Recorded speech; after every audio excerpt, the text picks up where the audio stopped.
Yang belum subscribe juga silahkan ya, subscribe supaya Anda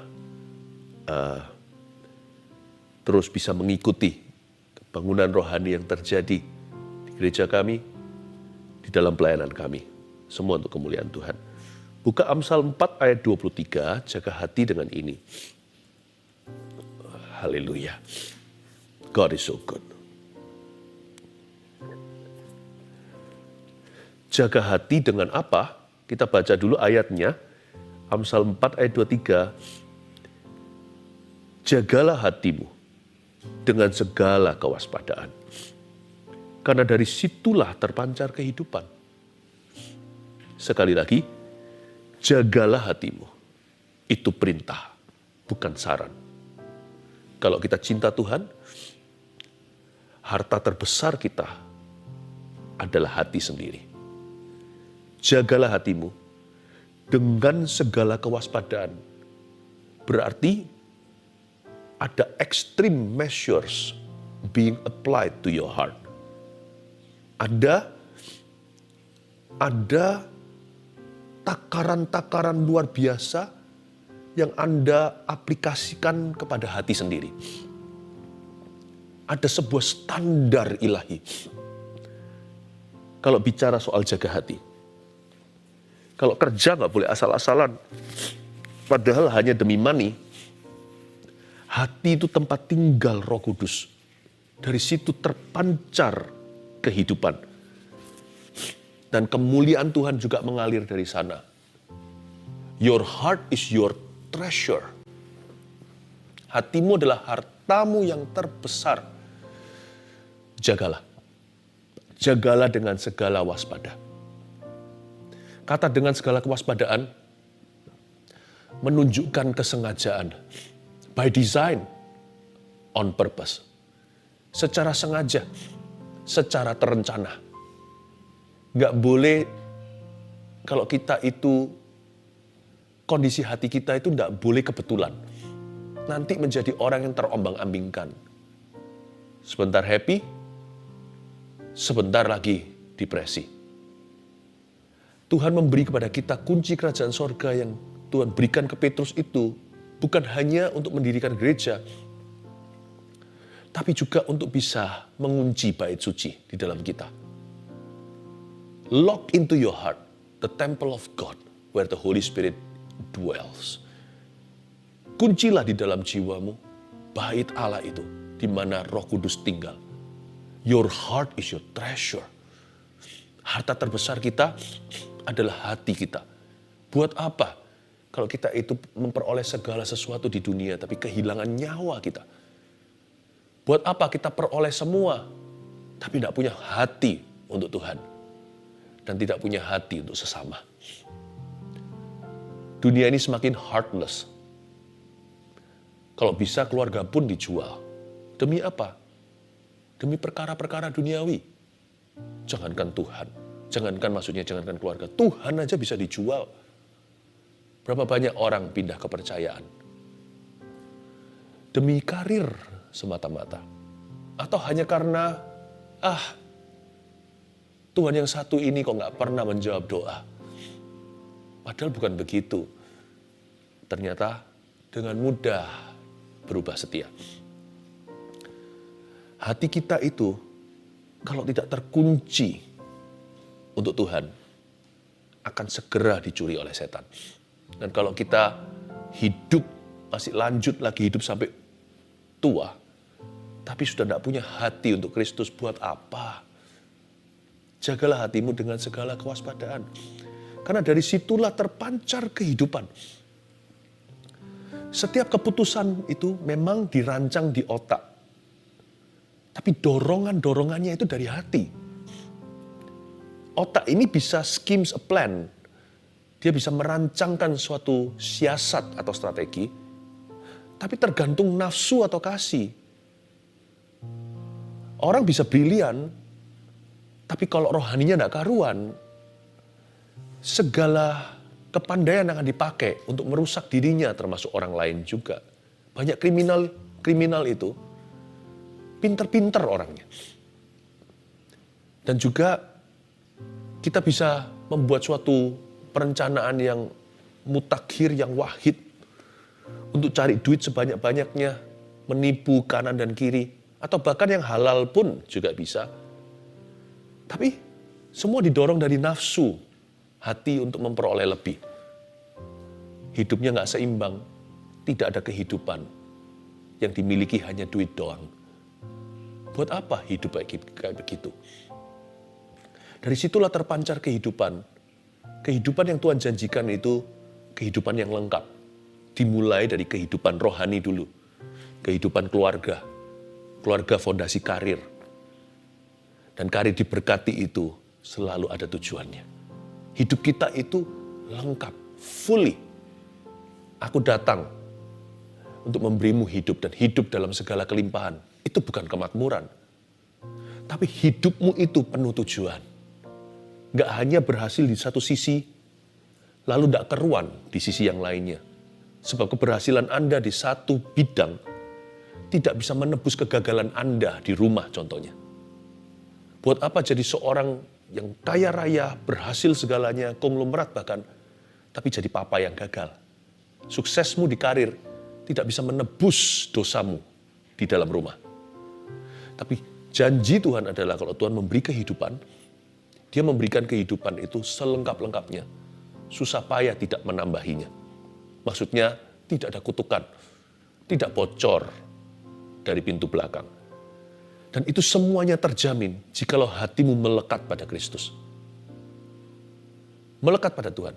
Manusia yang tidak melekat sama Tuhan bisa berhasil, bisa. Tapi hanya berhasil satu sisi saja. Tetapi biasanya dia akan bolong besar di area berikutnya. Kalau Anda ingin dan saya ingin mengalami rancangan Tuhan, kehidupan yang Yesus janjikan dalam hidup kita, dalam pernikahan kita, dan stop leading your own life. Let Jesus lead you. Berhenti memimpin diri sendiri, biarkan Kristus yang memimpinmu. Dan itu selalu dimulai dari hati. Otak bisa merencanakan, motivasi itu dari sini. Motivasi salah, tetap otaknya brilian. Bahkan bisa menciptakan kejahatan secara kreatif bahkan. Atau kalau otaknya, kalau motivasinya bersih, dikuduskan oleh Tuhan, lebih brilian lagi di sini. Karena Tuhan itu sumber hikmat, hikmat Salomo, ingat. Nanti muncul berbagai macam proyek, berbagai macam perencanaan dan rancangan-rancangan yang indah. Meskipun otak bisa menciptakan suatu jalan, tapi motivasi tetap dari lubuk hati. Jangan lupa, hidupmu berhasil bukan dari rencana. Hidupmu berhasil dari motivasi. Dan hati tidak bisa lepas dari Tuhan. Tidak bisa lepas. Karena itu jagalah hatimu dengan segala kewaspadaan. Jaga hati dengan ini. Tulis ada 3. Pertama, kalau kita mau jaga hati harus jaga dengan iman.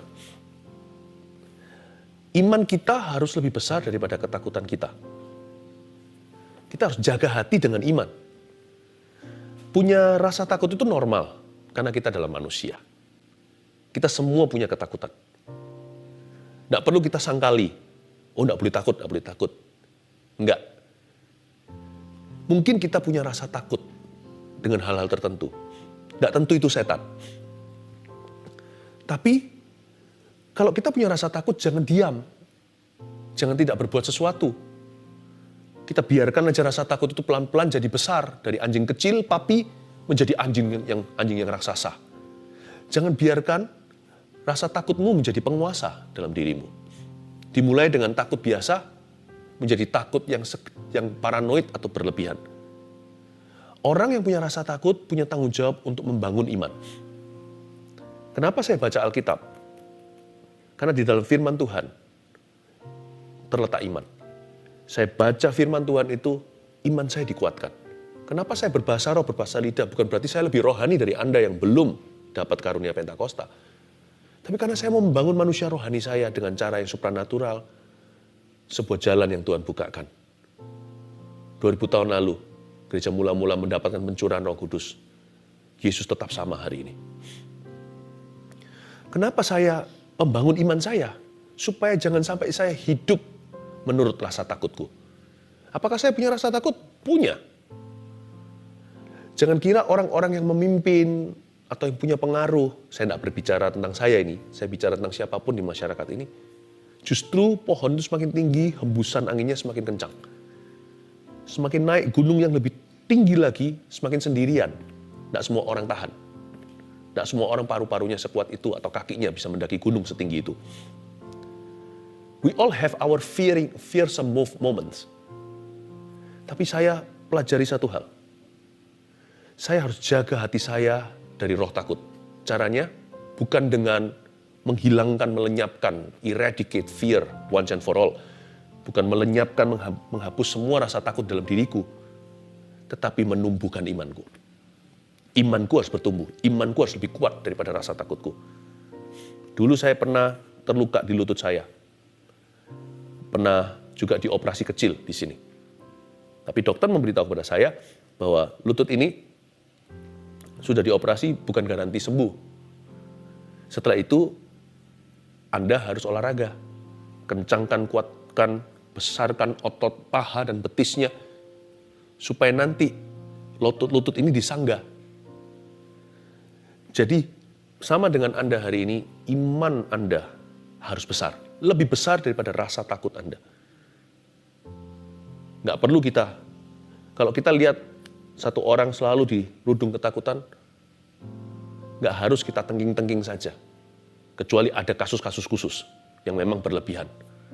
Tetapi sebenarnya, kalau iman orang itu bertumbuh, rasa takut itu pergi sendiri. Atau dengan kata lain tidak pergi pun terkontrol, terkendali. Saya merasa ada di antara Anda yang sudah masuk di dalam kategori paranoid di masa pandemi ini. Kita patut untuk menjaga diri, protokol kesehatan diterapkan. Bukan hanya menjaga diri, juga menghargai orang lain. Tapi ada di antara Anda, saya sekarang berkata secara profetik, sudah boleh keluar dari kamarnya, jangan di kamar berbulan-bulan. Ingat ya, takut kita itu kadang-kadang tidak rasional. Anda ingat yang namanya Goliat. Goliat itu dilengkapi segala sisi, depan, belakang, atas, bawah. Helmnya itu sudah round, bulat, itu penuh dengan baja. Badannya itu dengan besi semuanya. Bahkan tombaknya seperti tenung, seperti mesin jahit katanya. Berat sekali, pedangnya mungkin 1-2 orang normal nggak bisa angkat. Sampai kaki-kakinya semua dilindungi. Dia sudah istilahnya segala sisi diasuransi. Semua pintu ditutup, jendela pun ditutup rapat. Bukan hanya virus, maling pun, jangankan maling maksudnya, nggak bisa masuk, virus pun nggak bisa masuk. Siapa tahu, kematian merayap masuk ke dalam tubuhnya lewat satu lubang kecil di dahi. Justru di area yang dia tidak jaga, di situ kebobolan dia. Justru di daerah di wilayah yang tidak diasuransi sama dia, di situ dia kehilangan. Orang yang hidup dalam rasa takutnya, nanti ujungnya yang dia dengan ketakutan menjaga, itu nggak apa-apa. Dan yang dia anggap remeh, begini aja nggak mungkin. Kita jaga segala sisi, matinya hanya karena kejegal kursi. Jatuh ke tanah, sesuatu terjadi. Padahal semua sudah dijaga, semua ditutup rapat. Lakukan bagianmu. Kalau ketakutanmu itu segini, imanmu harus segitu. Kalau ketakutannya segitu, imannya segini. Boleh takut. Alkitab pun berkata, jika engkau marah, jangan berbuat dosa. Jadi marah boleh nggak? Boleh, tapi jangan lampiaskan. Makanya ada buah roh yang ke-9 namanya pengendalian diri atau penguasaan. Silakan kalau mau angry, tapi jangan mukul istri. Silakan kalau marah, tapi jangan sampai keluar sumpah serapah. Silakan sana takut, nggak apa-apa. Saya juga pernah takut.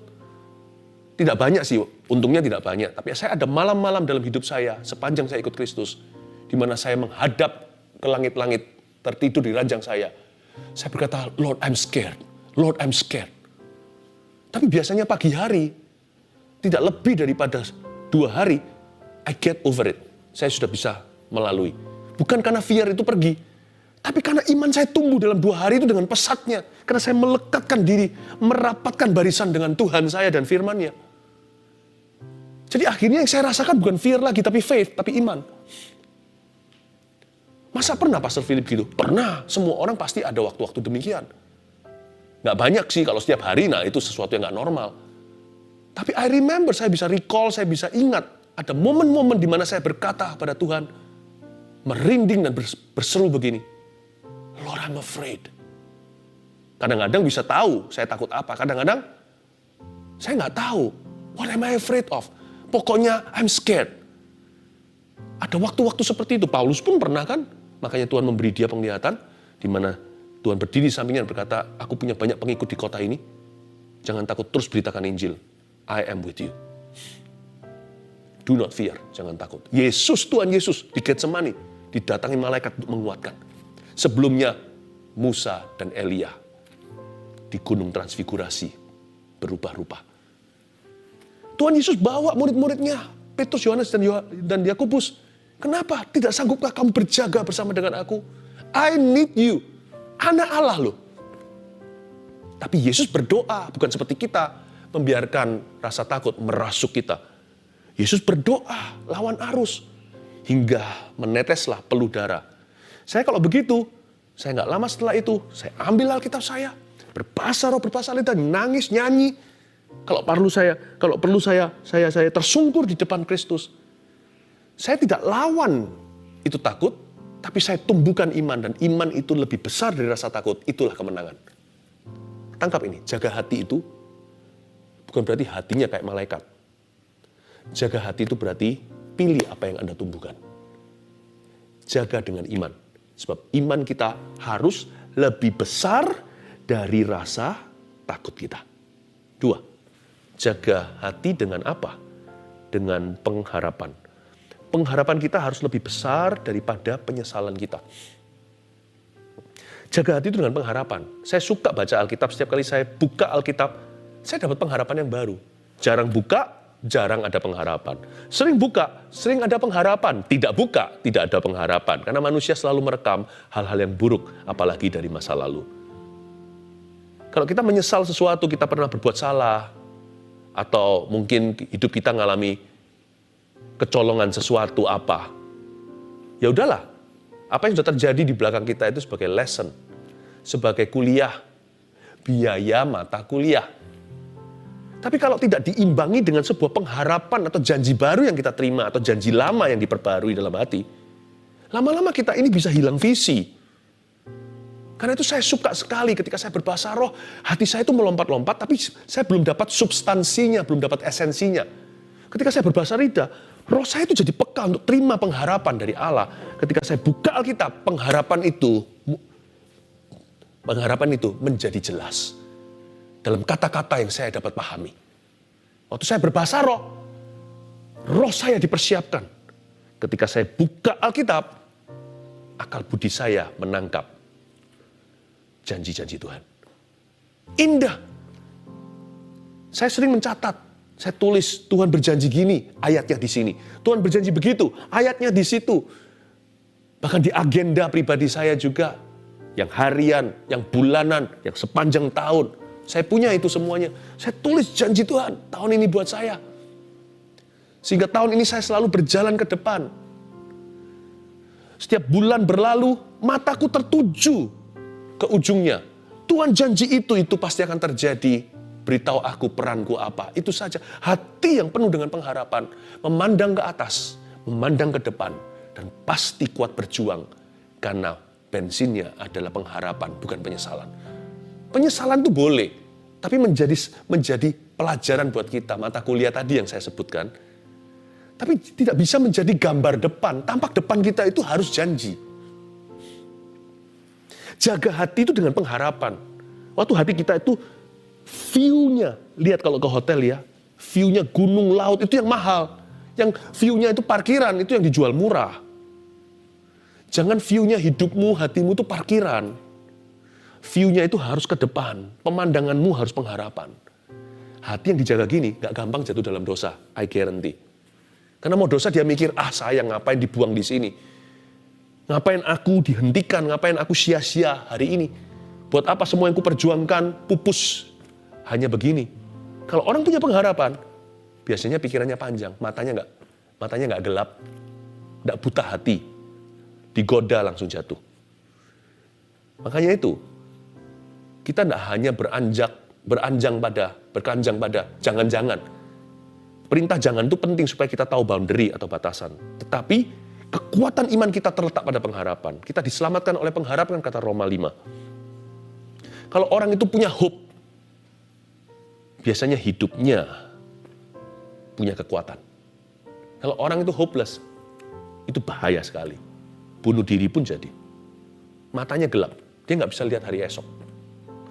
Jaga hati dengan segala waspada.